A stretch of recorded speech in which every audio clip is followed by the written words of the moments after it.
விடுதலையின் துவக்கம் என்பது அறிவில் தான் துவங்குகிறது என்று சொல்வார்கள். அடிமைப்பட்டு கிடக்கிற சமூகம் விடுதலை பெற்று முன்னேற வேண்டும் என்றால் முதலில் நாம் அடிமைப்பட்டு கிடக்கிறோம் என்ற புரிதல் அவர்களுக்கு இருக்க வேண்டும். அந்த உணர்வு வராத வரைக்கும் காலத்துக்கும் அப்படியே இருப்பார்கள். நம்முடைய நாட்டிலே கூட தீண்டாமை கொடுமைகள் எல்லாம் முன்பு இருந்த அளவிற்கு இப்பொழுது இல்லை, கொஞ்சம் குறைந்திருக்கிறது. ஆனால் 100% ஒளிந்த பாடில்லை. இந்த கொஞ்சம் குறைந்தது கூட எப்படி குறைந்தது?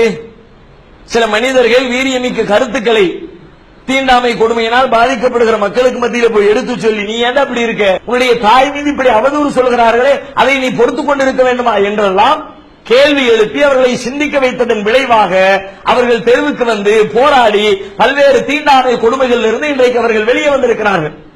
அதே போல இந்த நாட்டில் முஸ்லிம்களுக்கு எதிராக ஒரு மிகப்பெரிய சதி அரங்கேறிக் கொண்டிருக்கிறது. சதி அரங்கேறுகிறது, அதை முறியடிக்க வேண்டும் என்ற புரிதல் தான் அதை நோக்கி நம்மை எதிர்த்து நிற்பதற்குரிய ஆற்றலை தரும். ஏனென்றால் இன்றைக்கு நம்மிலே பல மக்களுக்கு கூட என்ன நடக்கிறது என்பது குறித்த எந்த பிரஜையும் இல்லாமல், எந்த சிந்தனையும் இல்லாமல் பல மக்கள் இருப்பதை பார்க்கிறோம்.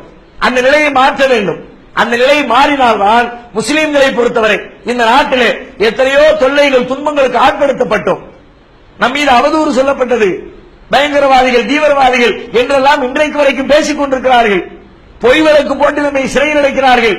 சொல்றனா துன்பங்களை இந்த நாட்டிலே அனுபவித்துக் கொண்டுதான் இருக்கிறோம். ஆனாலும் இந்த நாட்டில் நாம் முஸ்லிமாக இருந்து இஸ்லாமிய கடமைகளை இஸ்லாம் சொன்ன அடிப்படையில் நம்முடைய தனிப்பட்ட வாழ்க்கையில் கடைபிடிக்கிறோம் என்ற அந்த திருப்தி தான் நம்மை இந்த நாட்டிலே தொடர்ந்து இயங்க செய்கிறது.